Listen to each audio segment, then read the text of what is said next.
এই যে জালসাতে যতগুলো মানুষ পরিশ্রম করেছে আর জালসাটাকে সাজিয়েছেন আর আপনারা সহযোগিতা করেছেন, তাহলে আমি আপনাকে একটা দৃষ্টান্ত স্বরূপ আর কয়েকটা কথা বলছি।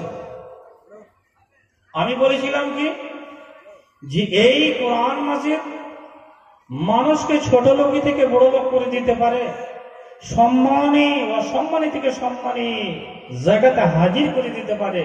কেমন করে আপনাকে আমি বলবো।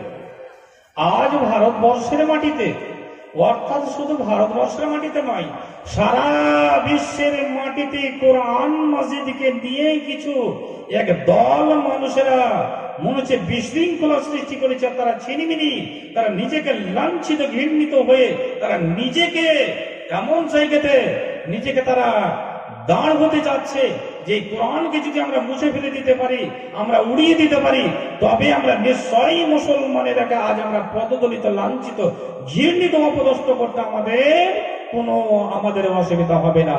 কোরআন মাজিদকে মুছে নিতে হবে। তাহলে কোরআন মাজিদকে বন্ধ করে দেওয়ার জন্য, উঠিয়ে দেওয়ার জন্য আমরা কি শুনিনি যে মাদ্রাসা মক্তবগুলো যতগুলো প্রতিষ্ঠান রয়েছে সমস্তই প্রতিষ্ঠানগুলোকে তারা মুছে দেওয়ার জন্য জোরদার করে লেগে পড়েছে। তারা আজ নয়, সেই দিন থেকে, সেই যুগ থেকে তারা লেগেছিল। আমি আপনাকে বলি, ইউরোপ মহাদেশের মধ্যে একটা জায়গা রয়েছে। কি জায়গা? মেসর। এই মেসরটা একটা মুসলিম কান্ট্রি। এই মেসরের মাটিতে একটা মেয়ে ছিল, তার নাম হচ্ছে আলিশা। তার নাম আলিশা। আর এই আলিশা যেই প্রধানমন্ত্রীর, যে রাষ্ট্রপতির, যে রাজার নেতৃত্বে ছিলেন, সেই রাজার নাম, সেই দেশের মালিকের নাম ছিল জগজীবন রাম। আর এই জগজীবন রাম এমন একটা রাতারাতি এলান করে দিল, যেমন 2016-17 তারিখে যেমন নোটবন্দি হয়েছিল, 1000 টাকার নোটগুলো এইগুলো সমস্ত চেঞ্জ হয়ে গেছিল। সেই দিন জগজীবন রাম বলেছিল, আগামী কাল সকাল থেকে কোনো মাদ্রাসা, মক্তব, কলেজ, প্রতিষ্ঠান, কোন জায়গাতে কোরআন হাদিস যেন না পাঠ করা হয়, কেউ যেন কোরআন হাদিসের তালিম না দেয় এবং কেউ যেন তালিম না নেয়। এই কথা বলেছিলেন।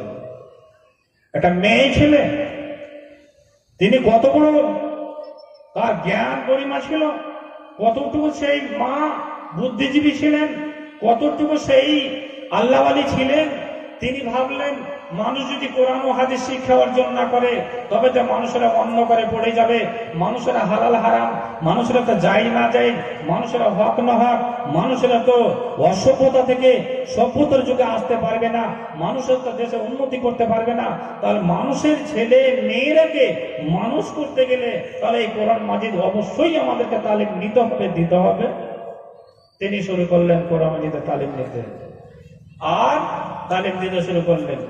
এই যখন শুরু হয়ে গেল মাদ্রাসা মক্তব, সেই সময়ে কূটনৈতিক একটা লোক ওই বাদশার দরবারে গেলে যে, হুজুর, যতগুলো দেশের লোক আছে আমরা সবাই আপনাকে শ্রদ্ধা জানাই, শ্রদ্ধা যাপন করি, কিন্তু এই দেশের মধ্যে এমন একটা মেয়ে ছেলে নতুন করে কোরআন ও হাদিসের আবার প্রতিষ্ঠান চালু করেছে, আর ও মানুষের ঘরে গিয়ে এই কোরআন ও হাদিসের দ্বীনের তালিম দিচ্ছে, দাস দিচ্ছে। খবর দেখেছেন? তাকে ডাকা হলো, ডেকে তাকে জিজ্ঞাসাবাদ করা হলো, আলিশা, তুমি একজন মেয়ে মানুষ, আমি এই দেশের মালিক, আমি রাজা বাদশাহ, আমি বলেছি কোনো জায়গাতে কোনো মাদ্রাসা মক্তব প্রতিষ্ঠান চলবে না, আর তুমি এই কোরআন ও হাদিসকে তুমি গোপন ভাবে তুমি পরিচালনা করছো, এই সাহস তুমি কোথায় পেয়েছো? কে তোমাকে বলেছে? তুমি বন্ধ করে দাও।